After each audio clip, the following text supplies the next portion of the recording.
Whether you're watching, listening or reading this, welcome back to the Runpreneur vlog, where we're on a mission to raise £1 million for children's charities by run vlogging on consecutive days the distance of one lap around the world. It is a staggering 40,075 kilometres. It's going to take somewhere in the region of 11 years to accomplish, so plenty of time to raise the money. I'm going to commit to vlog running a minimum of 5 kilometres every day, and I'm even going to do it barefoot style. So for those regulars who know, I vlog about my passions, which are entrepreneurship and running, and most importantly how these topics link together to help people overcome the emotions of stress, overwhelm and anxiety by using exercise as a release mechanism. Now, it is a horrible morning today. It is chucking it down. It's about 8 degrees, so not really cold. It's a bit blowy, but rainy conditions, so not ideal. And it is Thursday Travels today, where I give you the update on the Runpreneur challenge to raise £1 million for children's charities.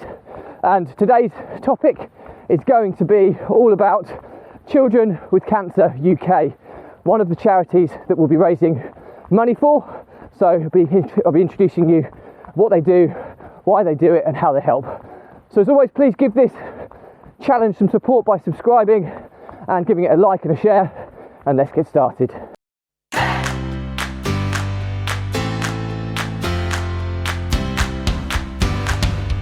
So it's introducing charity number 2. Now this is in no particular order.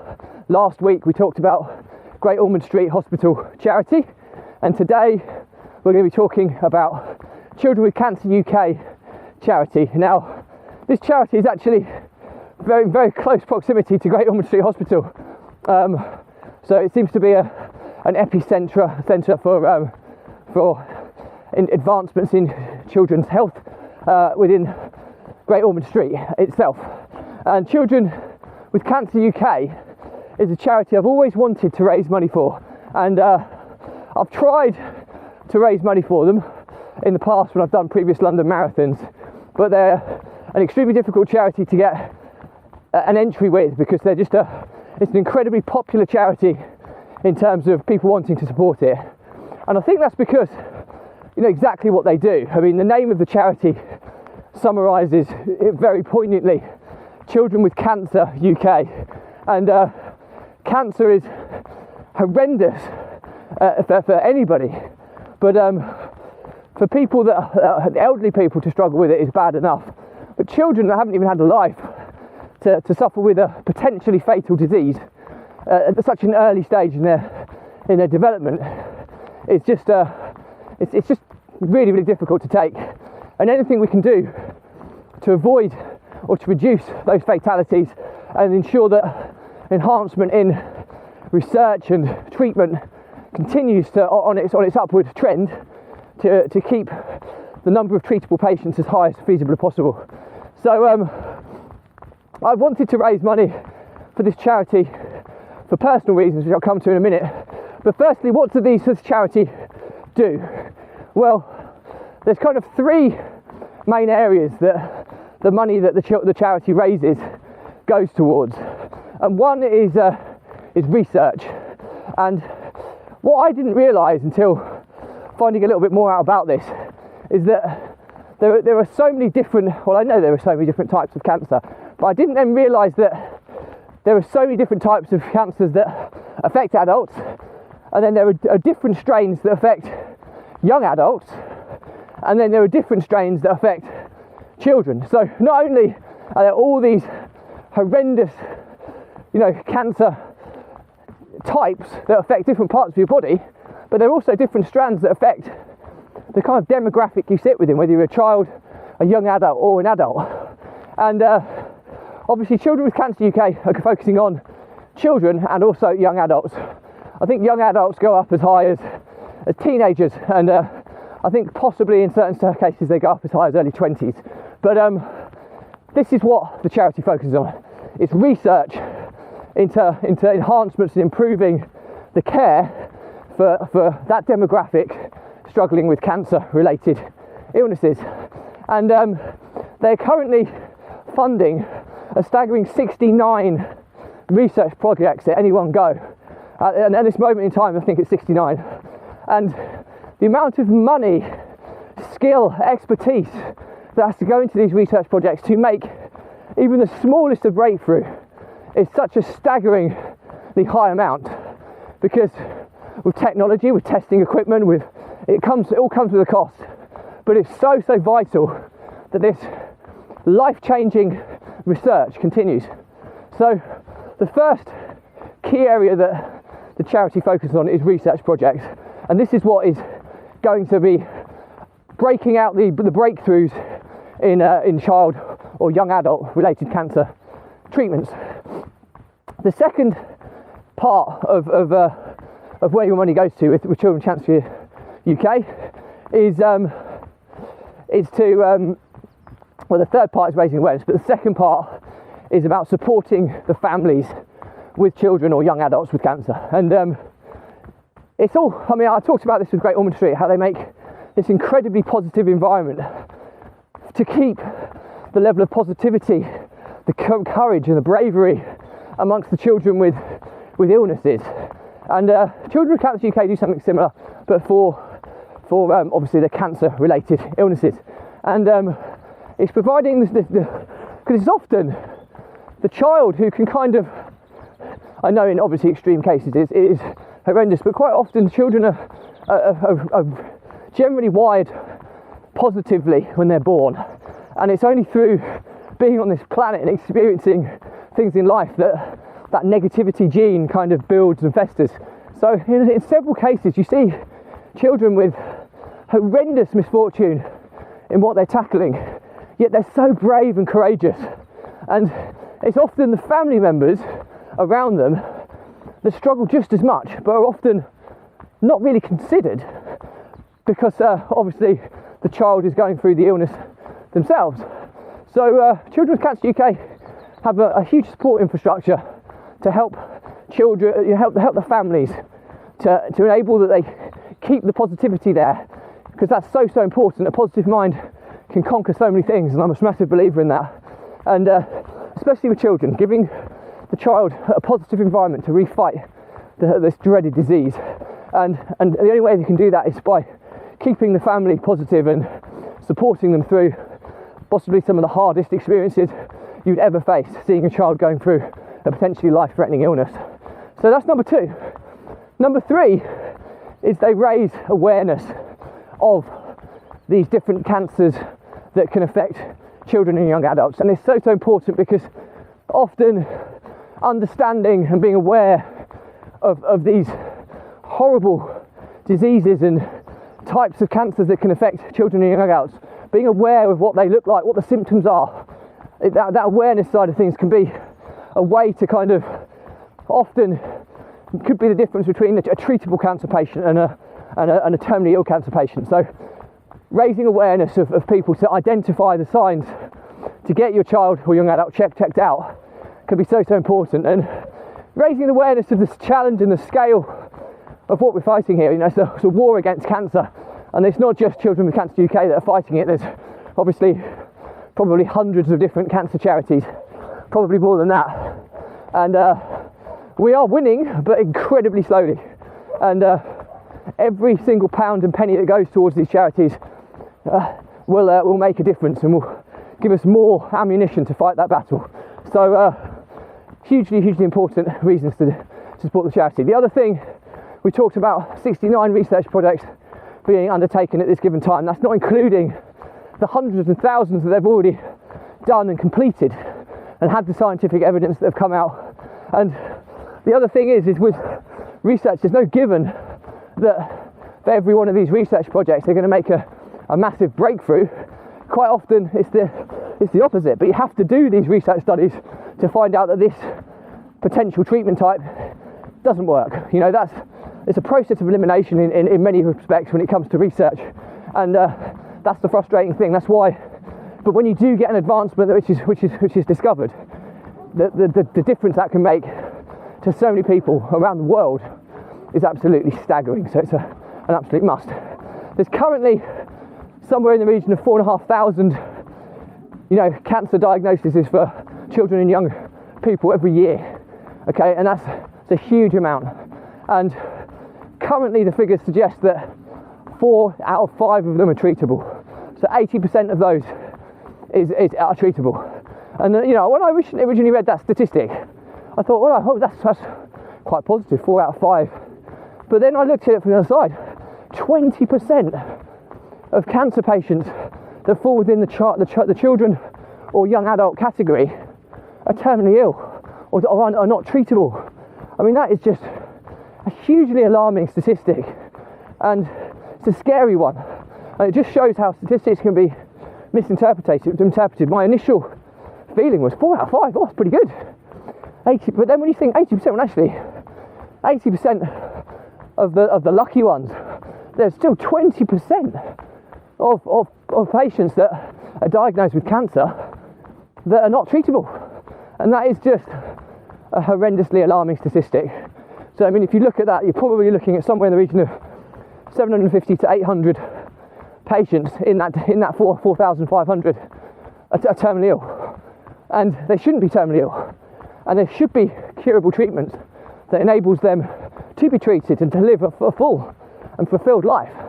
Because when you're a child or a young adult, you've got your whole life ahead of you, and some of these poor children and young adults have that whisked away from them, and it's truly unfair, and it needs to change. And the only way it's going to change is through research and advancement in treatments to make that difference. So from a selfish perspective, why did I want to personally raise money for this charity? Well, when I was growing up, and I think I was about 12 at the time, one of my friends that I had growing up in Kings Lynn, he suffered with myeloma. Now, that's the cancer of the bone marrow. It's also known as multiple myeloma, and it's very, very rarely is that treatable. It's a condition that's terminal. And I remember I was quite young, and I probably wasn't, my empathy levels probably weren't at the levels they are today.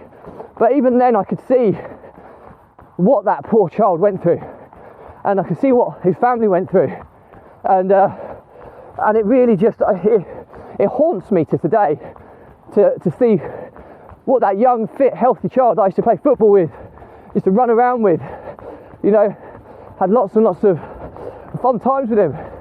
For him to go through that was absolutely horrendous. And then to see the impact on his family, his parents, his siblings. I was close friends with his siblings as well. And not only that, I personally think it had an impact on the health of his parents as well. And they went through some tough times as well. And that's not to mention the grandparent as well, how I come to meet this child was through my nan and his grandma's friendship. So the impact it had on so many different people was just mortifying. And I always said that I would love to raise money to try and help. I know it's only a very small proportion that what I do is going in the grand scheme of things, but just £1 or 1 penny that goes towards a cause which could be that most important penny or pound that makes that difference in finding a cure for myeloma. I mean, I don't know, I'm not a medical professional, but we've solved and cured many diseases around the world, and we continue to do so. And I just think the battle against cancer has been going on for far too long. So that's my personal reason. Added to that, I remember the awareness of being made aware of this charity was when I ran my first kind of London marathon, really. And they did Children of Cancer UK did a partnership with the Mr. Men brand. And I just remember running London Marathon and seeing all these wildly bright running vests with the Mr. Men characters on. And that shows the importance of the section 3 that the charity does, is a brand awareness. And I wasn't familiar with the charity before then, but I certainly was once I'd seen those running shirts. And then it obviously highlighted in the name exactly what they do. And that's when it became a charity that I wanted to follow and understand more about. And ultimately, the more I understand about them, the more I want to support them. So that's pretty much charity number 2 that we're supporting. And they're the 2 main ones which predominantly tackle health-related issues. Great Ormond Street Hospital charity and Children with Cancer UK charity, the two that are mainly tackling the health-related issues affecting children. The next 4 charities are going to be focusing on other areas that children face issues with on a global scale. So I'll introduce the next 4 over the next 4 weeks on a Thursday. But if you've got any questions on this, or if you've got anything to add to this, I'd love to hear about it. We're going to launch the challenge on the 1-year anniversary of my run vlog, which is on the 1st of June, because asking people to donate to such an epic challenge without any form of social proof that I can actually achieve this or accomplish this. I'm coming up to 1 year of running for every day whilst vlogging, barefoot style. So the reason we were launching at the 1 year anniversary is it's going to be roughly around a 10-year project to kind of get to that milestone, which is a nice round number. And I'm already part way on the journey, and people can know that I'm serious about doing this, and I'm not somebody who's going to fail after a couple of weeks after people have given their donations. So that was the kind of strategic reason for launching on the 1st of June, which is the 1 year anniversary of when I started this challenge. So any questions or feedback, any help, if anybody has any way they can help get my message out further, because this challenge of raising £1 million over 10 years is going to be as much of a marketing challenge as it is, a fundraising one. And the impact of my marketing skills is going to have an impact on how much money we raise. So I'm going to be trying to enlist the help of some heavy hitting marketers out there. If anybody wants to help in any way to help achieve this, my dream of making a life-changing amount of money to make a difference to children who need it the most, I'd love to hear from you, so drop me a message.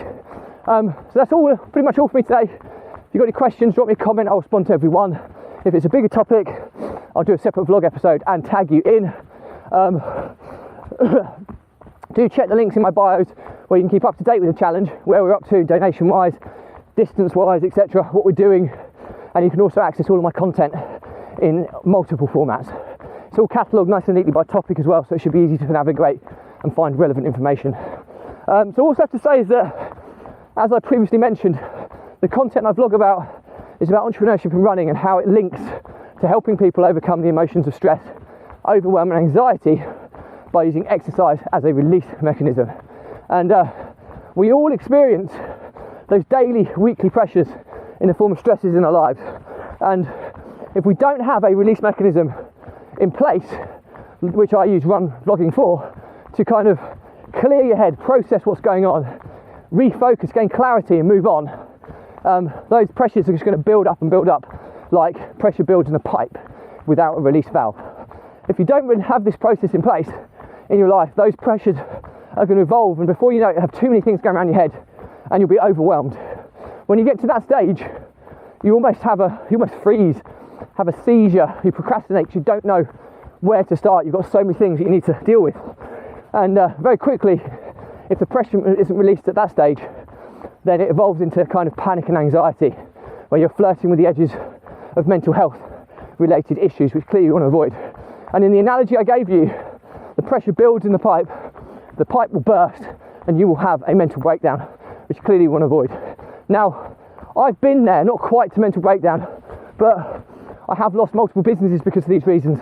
I've lost multiple business partners. I've almost been bankrupt because of my inability to manage these emotions. And there's no coincidence that in the last 11 and a half months of doing this running vlog, which is my release mechanism, I've made more progress in all facets of my life than I had previously done in the past 4 to 5 years. So this stuff clearly works. And my olive branch to you is, if you are someone struggling with this, drop me a message, okay? We'll jump on a call, and there's no catch here, there's no sale. Runpreneur is not for profit, so there's never any sale, it's all free. And I'll give you some help and advice on how we can get you back on the right path. And I know this stuff works, because not only do I have my story to tell, but I've helped hundreds of entrepreneurs over the years with this exact issue. So the help is there, it's often free, and you just have to be prepared to ask for it. And it's very often easier to ask a stranger than nearest and dearest. So please don't miss out on this olive branch if you need it. So that's it for me. as always, please support the challenge. Check out the links in my bios where you can find out a lot more about the challenge, how we're getting on, how you can support it, and you can access all my content. But even if it's just subscribing or sharing what I do, that can often make a huge difference in terms of how many people are aware of the challenge. Once we increase the awareness, we'll increase the donations. They'll run quite close correlation together. And all that's left to say, as always, is stay positive, stay happy, and I will see you tomorrow.